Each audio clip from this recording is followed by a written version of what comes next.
après avoir vu le Parlement, l'Assemblée nationale et le Sénat, après nous être penchés également sur les territoires, que pensent les Français? Que pensent les Français de leur démocratie en santé et peut-être aussi de la capacité du système de soins à pouvoir se réformer? Ce serait intéressant. Eh bien, la FHP et Via Voice ont interrogé les Français. Adrien Broche, merci beaucoup d'être avec nous. Vous êtes chargé d'études chez Via Voice. Que révèle l'enquête que vous avez menée auprès des Français avec la FHP? Euh, que révèle-t-elle sur sur les attentes, finalement, des Oui, personnes interrogées? alors merci beaucoup.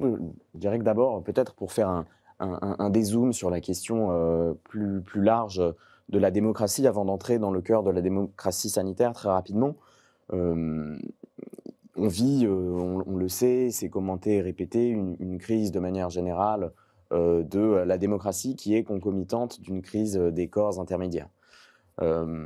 Qu'est-ce que ça signifie? C'est aussi une crise de la manière dont on peut représenter des intérêts, alors en santé, dans l'entreprise, qui est, puisqu'on vit aussi une crise de la social-démocratie, une sorte de mini-démocratie. On a la société française, les entreprises, mais aussi le système sanitaire.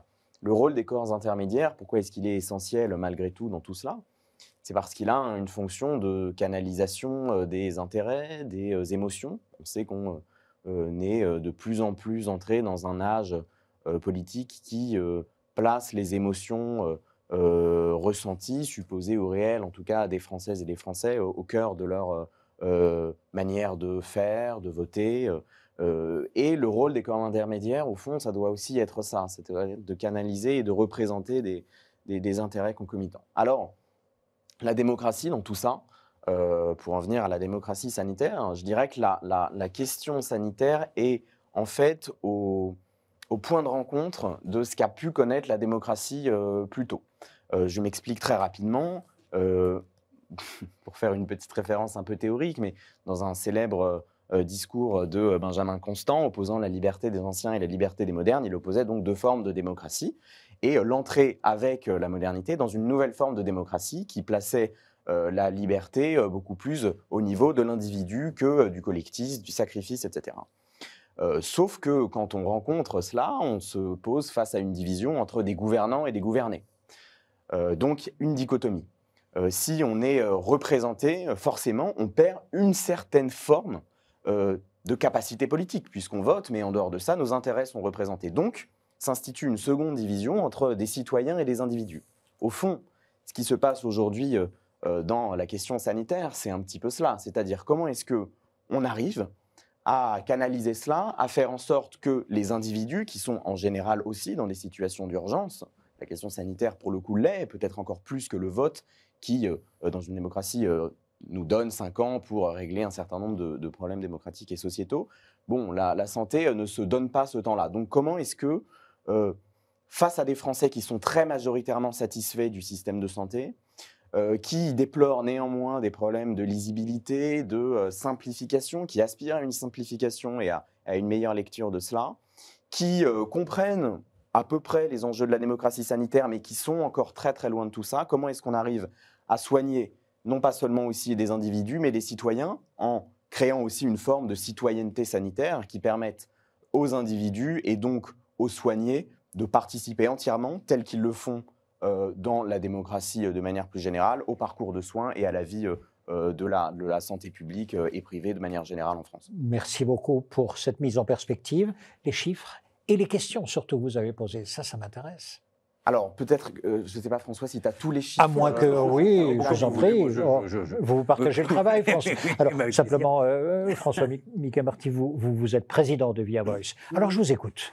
Oui, moi, ça m'intéresse. Ce qui est frappant, c'est l'ampleur des attentes. Vous avez aujourd'hui les 3/4 des Français, 73% exactement, qui déclarent qu'ils sont prêts à participer davantage, à donner leur avis sur la démocratie en santé, c'est-à-dire au fond donner leur avis sur le parcours de soins, voir comment ils peuvent l'améliorer pour réfléchir, etc. Et 80% considèrent que c'est un sujet majeur pour les années qui viennent. Autrement dit, on n'est pas sur, pour une fois, pourrait-on dire, on n'est pas sur une question d'opinion clivante qui ne fédérerait qu'une partie des Français, on voit bien, et je rejoins tout à fait ce que vient de dire Adrien, et les aspirations très profondes qui sous-tendent ça.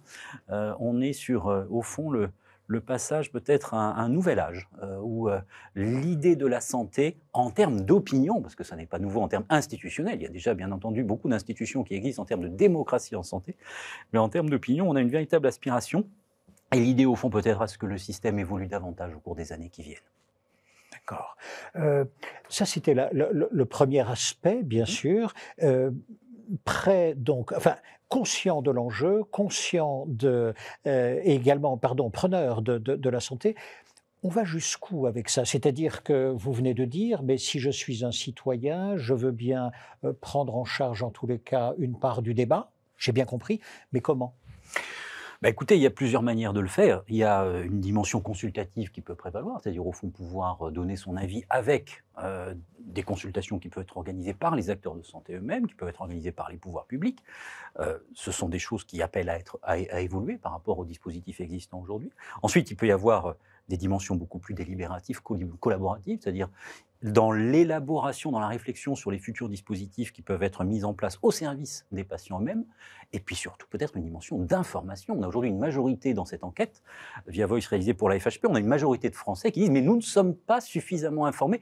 Et de simplicité, et au fond, on a un parcours de soins qui apparaît extrêmement complexe. Donc au fond, comment est-ce qu'on peut à la fois simplifier la lisibilité du parcours de soins et peut-être avoir des informations un peu plus opérationnelles sur la manière dont on peut évoluer au sein de ce parcours de soins. D'accord. Simplifier, être acteur, et en même temps, d'après ce que je comprends, c'est la première fois que vous voyez des chiffres aussi hauts, aussi élevés sur une intention participative. Oui, ce qui est passionnant, mais je rebondis sur ce que disait Adrien, hein, c'est qu'au fond, on voit une extension du champ démocratique, c'est-à-dire extension et à la fois spécialisation sur des enjeux qui sont la santé, il ne faut pas le sous-estimer, fait partie des premières préoccupations des Français aujourd'hui pour eux-mêmes et pour la collectivité.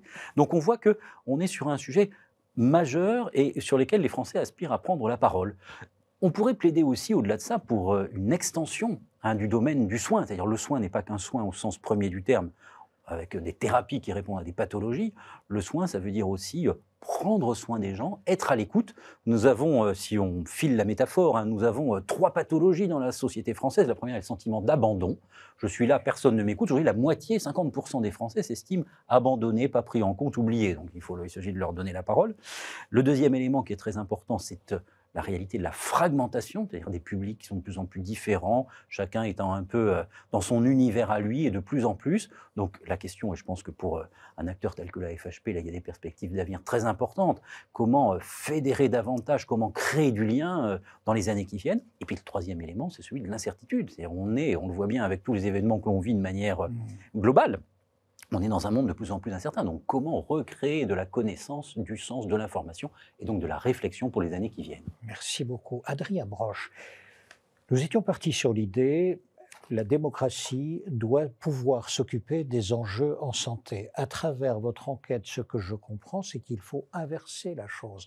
La santé deviendrait l'un des piliers par lequel on pourrait même imaginer une démocratie en train d'être soignée. Je me trompe ?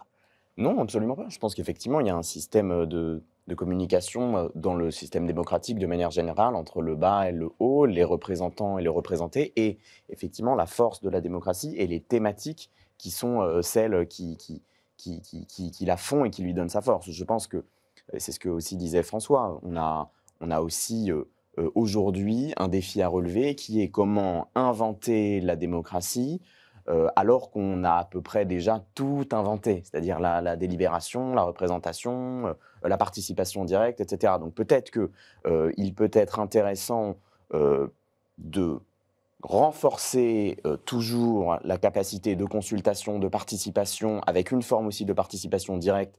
Peut-être que la question de la santé est un vecteur, ou en tout cas une plateforme intéressante pour favoriser cela. Et puis effectivement, puisqu'on a aujourd'hui une préoccupation majeure des Français sur la question de la santé, profiter du fait qu'on ait à peu près aussi un consensus global de la population sur le système de soins français, alors que ce sujet est absolument important. C'est pas souvent quand les sujets de préoccupation majoritaires, ce sont des sujets qui sont beaucoup plus clivés, beaucoup moins sujets à une satisfaction globale. Donc profiter aussi de ce consensus-là, qui n'est pas parfait et qui est évidemment amené à être toujours amélioré, mais pour aller vers davantage de démocratie.